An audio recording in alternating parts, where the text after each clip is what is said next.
पुढची बातमी अमरावतीमधून आहे, कारण अमरावतीच्या मरियमपूर गावातले आदिवासी तहानलेले आहे। तलाव केव्हाच आटलाय, त्यामुळे तलावाच्या बाजूला खड्डे खोदून तहान भागवली जाते। मरियमपूरच्या आदिवासींना घोटभर पाण्यासाठी वणवण करावी लागते। गावात 8 ते 10 दिवस नळ येत नाहीये। प्रशासनाचा टँकर सुद्धा नाहीये, त्यामुळे शुद्ध पिण्याचं पाणी मिळतच नाहीये। दूषित तलावाच्या काठावर खड्डे खोदून पाणी काढावं लागतंय, त्यामुळे अनेकदा ग्रामस्थ आजारीही पडतायत। मरियमपूर गावातील पाण्याच्या भीषण परिस्थितीचा आढावा घेत महिलांसोबत संवाद आमचे प्रतिनिधी अमर घटारेंनी साधला। पाहुयात या महिलांची नेमकी काय परिस्थिती आहे।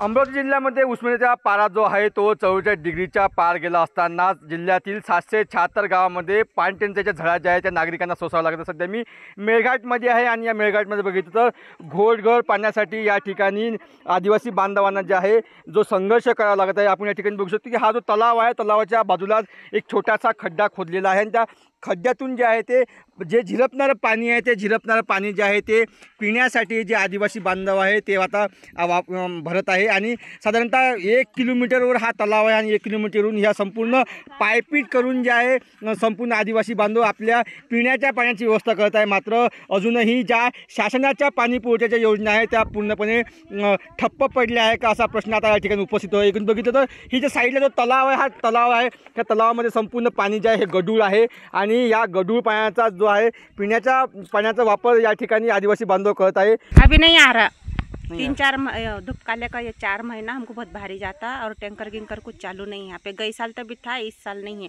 और ये गंदा पानी पी रहे हम। अमर घटारे, साम टीवी, मेळघाट, अमरावती।